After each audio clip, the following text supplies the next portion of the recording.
Bonjour, moi c'est Delphine. Je viens mettre de la lumière dans l'invisible.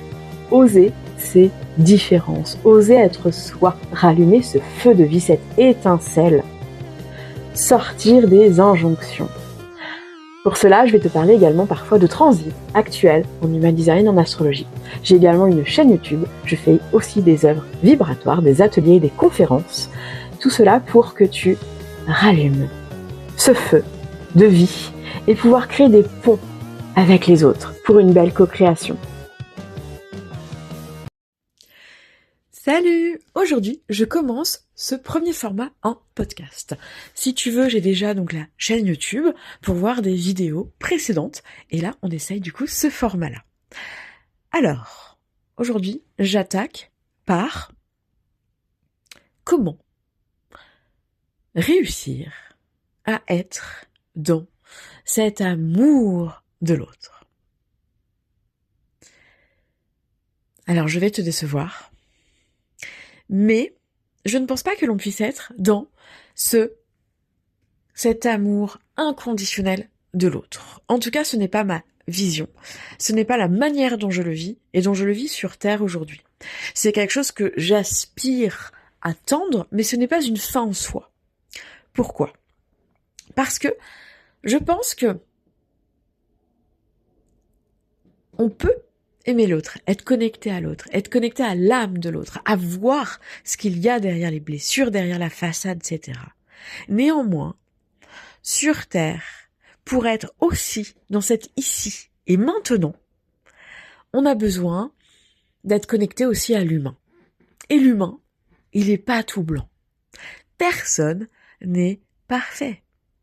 Personne a des réactions systématiquement, complètement respectées, correctes, respectueuses, etc.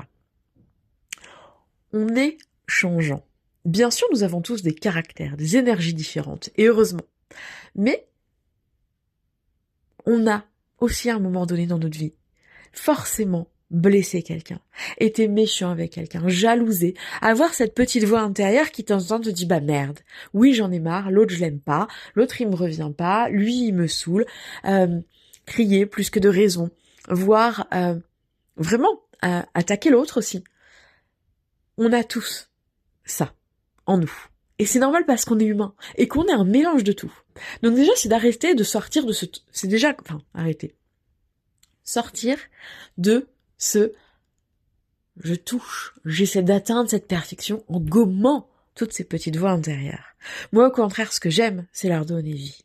Parce qu'elles sont là et elles ont des choses à te dire. Bien entendu, c'est que l'autre est un miroir de soi. Et donc, c'est des parties de nous qu'on peut aller voir, des choses comme des blessures de rejet, d'abandon, d'histoires précédentes, de croyances. Il y a plein de choses qu'on peut aller voir. Et c'est aussi parfois tout simplement lui je l'aime pas. On n'est pas obligé d'aimer tout le monde en fait. Cela n'empêche qu'on n'est pas obligé d'être irrespectueux envers le monde et intolérant envers les autres. C'est trouver justement cet entre-deux. Entre oui, je me connecte à des personnes, mais je choisis aussi mon cercle. Je choisis de me connecter à certaines personnes. Je choisis de souhaiter développer une relation plus en profondeur, moins en superficialité, avec certaines personnes, mais pas avec tout le monde.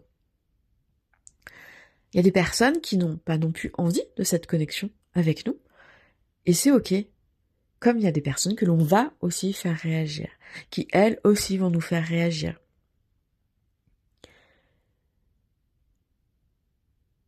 C'est ne pas non plus définir l'autre par une réaction qu'il a eue, quelle qu'elle soit, dite positive ou dite négative. C'est de se dire, ok, lui il a cette réaction aujourd'hui, peut-être que derrière, c'est une pépite. Peut-être qu'aujourd'hui, ça a réveillé quelque chose qui n'était pas dans une bonne phase non plus, que c'est mal tombé, qu'il y a eu des incompréhensions qui ont créé aussi cette réaction en chaîne à un moment donné. Ce n'est pas se définir par nos émotions et par les réactions, ni les nôtres, ni celles de l'autre. Mais sans tomber non plus dans il faut que je gomme. J'ai pas été assez bien aujourd'hui. Oh, j'ai pensé ça, c'est pas bien. Oh là là là là là là, il faut que je gomme pour toucher cette perfection, pour être cette bonne personne qui aime tout le monde sans distinction d'amour. Est-ce qu'on peut se connecter à cette vibration d'amour universel? J'en suis convaincue. Et moi, j'ai la moitié de mon thème astral en Poisson, donc autant dire que la connexion à l'autre, j'y crois. Et je la ressens. Néanmoins, je pense aussi qu'on ne peut pas être dans cet amour quotidien, systématiquement, parce qu'on est aussi dans une réalité terrestre. Du concret aussi. Et dans notre quotidien, oui, il y a des gens qui par moments nous énervent. Nous, par moments, on s'énerve aussi. Mais ça fait partie du jeu. Moi, aujourd'hui, je me suis énervée contre quelqu'un qui s'était énervé contre moi en voiture. Il y avait un gros camion devant moi. Je voyais qu'il essayait de reculer, donc j'essayais de le laisser manœuvrer. Et lui, à un moment donné, il s'est énervé parce qu'il voulait que je passe. Voilà. Et moi, je lui ai dit, eh oh, moi, je pensais que je voulais te laisser manœuvrer. Et on ne s'est pas engueulé. Mais il y a eu ce petit moment de tension où lui, j'ai senti son énervement par rapport à moi, parce que tout simplement, je devais sans doute aussi lui le gêner pour sa manœuvre. Alors que moi, j'ai essayé de pas le déranger et de pas forcer le passage pour le laisser manœuvrer. Et c'est de l'incompréhension qui font que. Mais on est humain, tout simplement. Et cela fait partie de nous.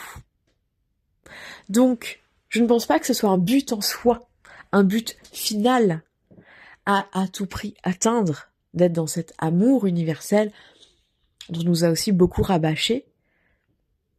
Par contre, c'est de rester ouvert à soi, bienveillant envers soi, et effectivement de s'ouvrir aussi à l'autre, de se connecter à au-delà des apparences, au-delà de la réaction. Néanmoins, on n'est pas non plus là pour guérir qui que ce soit. On n'est pas là pour sauver qui que ce soit. Chacun a la responsabilité d'aller voir ses réactions et ce qu'elles disent de nos peurs, ce qu'elles disent des messages qu'elles ont.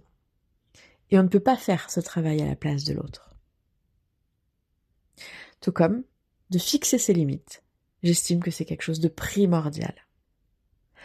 L'autre, même blessé, quelle que soit son histoire, quelles que soient ses justifications, n'a pas non plus à nous agresser ou à nous pomper notre énergie. Et là aussi, c'est de notre responsabilité de fixer aussi ses propres limites. En disant ça t'appartient. Mais moi, je n'accepte pas non plus qu'on me vide mon énergie. Qu'on me pompe mon énergie. Et c'est toujours cet équilibre. Et ce jeu, du coup, du pas tomber non plus dans les extrêmes. De pas tomber non plus dans ce soit j'aime tout le monde, ou soit je ne pense qu'à moi et je me place en priorité envers et contre tous, et surtout pour moi et pour m'auto-centrer. C'est trouver justement cet entre-deux. N'hésite pas à me dire si ça te parle et si tu as des exemples aussi concrets. Et je te dis à bientôt pour un nouvel épisode.